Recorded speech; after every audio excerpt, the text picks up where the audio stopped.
Today's lesson is 3.3, proving lines are parallel.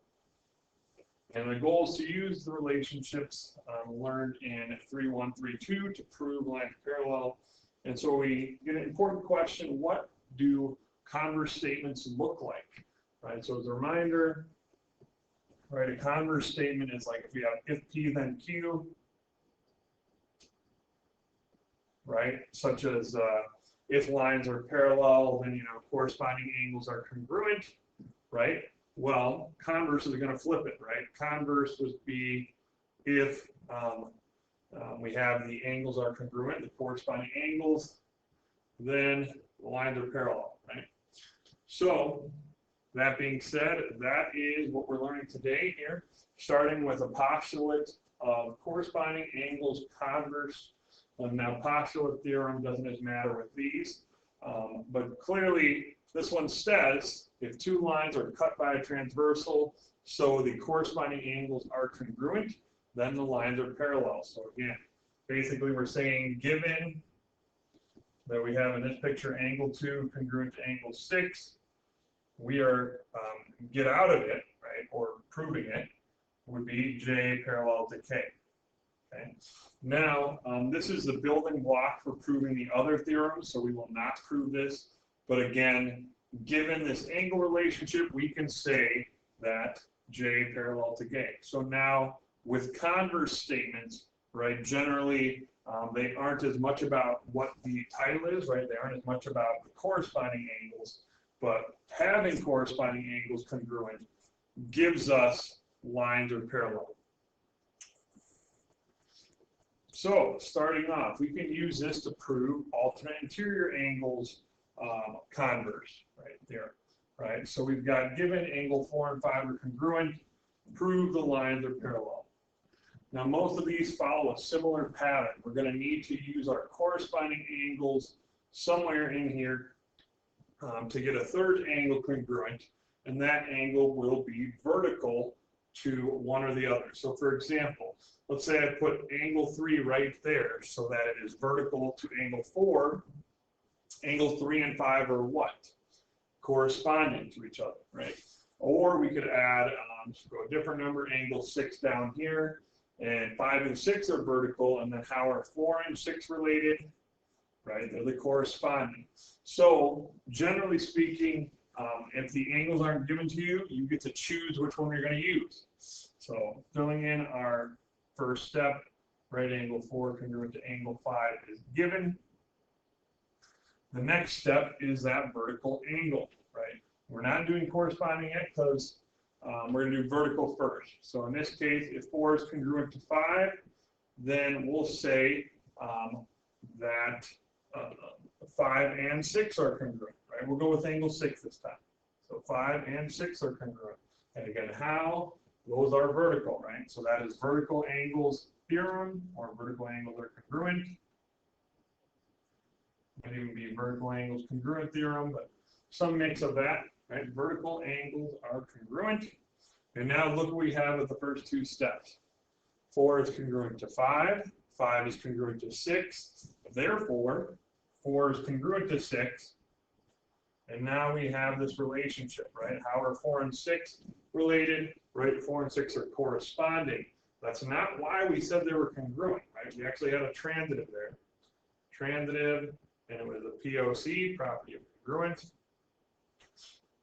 And now, because we have corresponding angles are congruent, right? Since these are corresponding, and again, you wouldn't need to label this, but since those are the ones that are corresponding, we can now say by corresponding angles converse, there's our abbreviation for it, that the lines are parallel. Again, what do we have? We have M and N parallel, M parallel to N.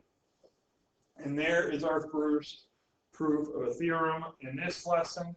The other theorems will come right along with it.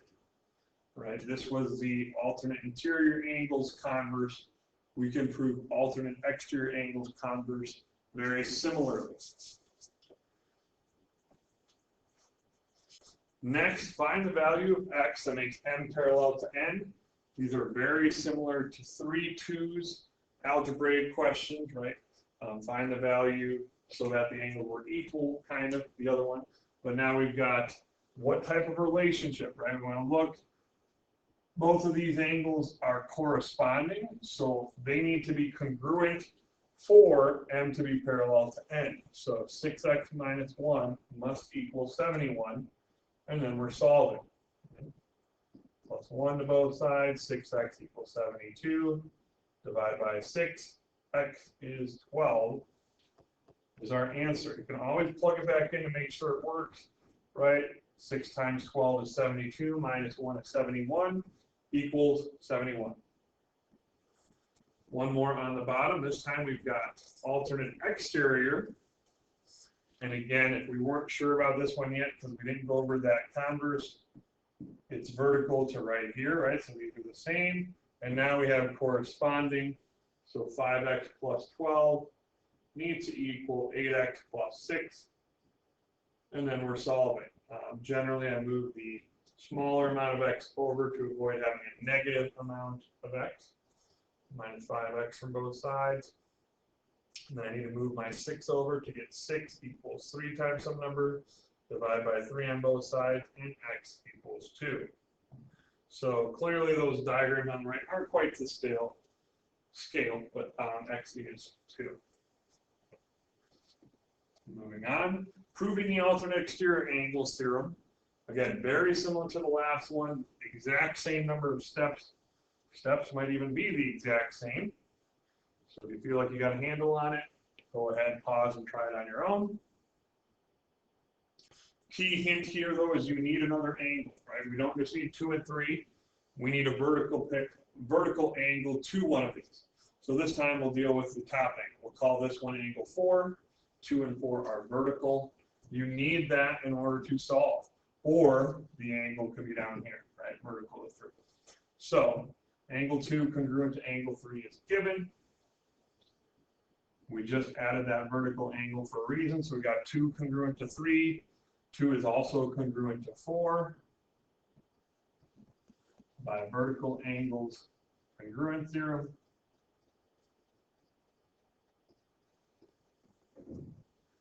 And then 3 is congruent to 2, 2 is congruent to 4, so 3 and 4 are congruent.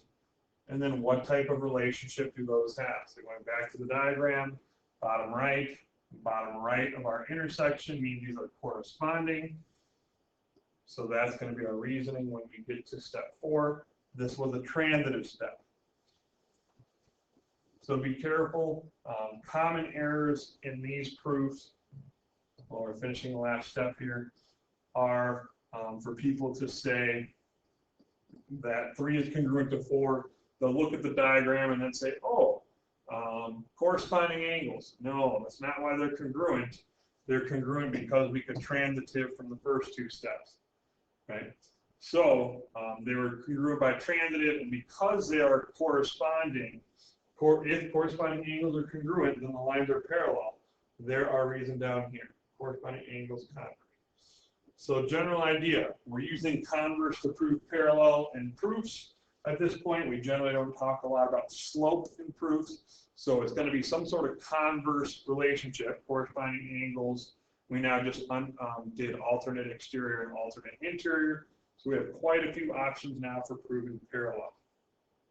Okay. We've got one more, and we've got given 4 and 5 are supplementary, prove n parallel to n. This is the only one that does not follow the congruence mold, right? Reminder, consecutive interior angles are not congruent, but they are supplementary. So given angle 4 and angle 5 are supplementary. This one we're going to have to be a little creative.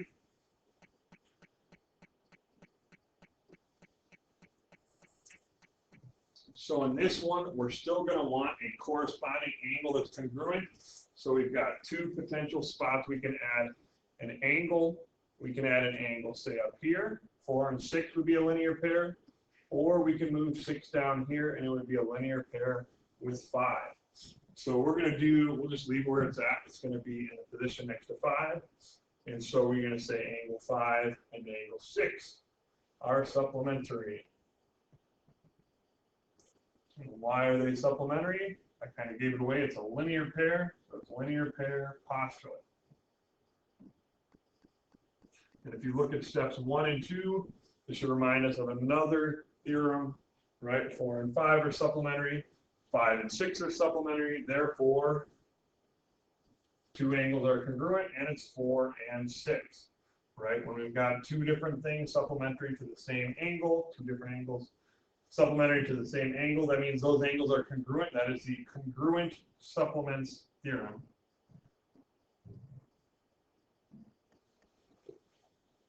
And then as we're filling this in, they're congruent. What's the relationship of those? Sorry, I said 4, 4. There we go. Those are corresponding. So corresponding angles, we just proved they're congruent. So therefore, the lines are parallel. Those corresponding angles converse. So a lot of those theorems follow the same pattern of some sort of vertical angle giving a transitive to finishing it off. This was the only one that did not follow that pattern, a little bit different. Moving on, so these are the theorems that we just proved. Alternate interior angles converse. If alternate interior angles are congruent, the lines are parallel. Alternate exterior angles converse. 2 angles are cut by a transversal, so alternate exterior angles are congruent, lines are parallel. And then the last one, if we've got a pair of supplementary angles that are consecutive interior, then the lines are parallel. These are used quite a bit throughout this chapter, as well as throughout the rest of the book. Alternate interior is used quite a bit. Alternate exterior will also make a couple more appearances. Moving on. Is there enough information to say n is parallel to n? If yes, state the postulate or theorem used. Right? And so looking at it, first one, right? What's the relationship of these angles? Right? If we have a congruent relationship, it's going to be yes. Right? So in this case, those look like alternate interior angles. So yes, if alternate interior angles are congruent, we would use alternate interior angles converse. Right, converse key thing to show that those lines are parallel. Next one. Don't quite have the relationship there, right? We've got alternate exterior here, but these aren't alternate, right? So that won't work. And then also, looking at it, this angle looks acute, this angle looks obtuse. Generally speaking, the relationship angles should look the same. Like going back to this one, both of these looked obtuse. Not that we measured them, but if they are a relationship like alternate interior corresponding alternate exterior, they should look the same. So in this case, this is none. Nope, they are not enough evidence to prove parallel. Moving to the bottom, we've got alternate exterior here. Right, those are alternating and on the outside. So yes, alternate exterior angles converse. Thank God for abbreviations, right? And then the last one, and this one catches a lot of people. Oh, we've got consecutive interior. But our consecutive interior is supposed to be congruent? Not necessarily. So this one is going to be no, right? And so we're going to say not enough information to say parallel. Now, if they were both right angles, then we could say yes, but we don't have that information, so not enough information for us to make a statement on the congruence. One more proof, and this time we actually get to use all these theorems we've learned. Right? So we've got R parallel to S, 1 congruent to 3, proof P parallel to Q. Now, label, these are the parallel lines, so kind of ignore P for now. Just ignore it for now. And then we have 1 congruent to angle 3, R parallel to S.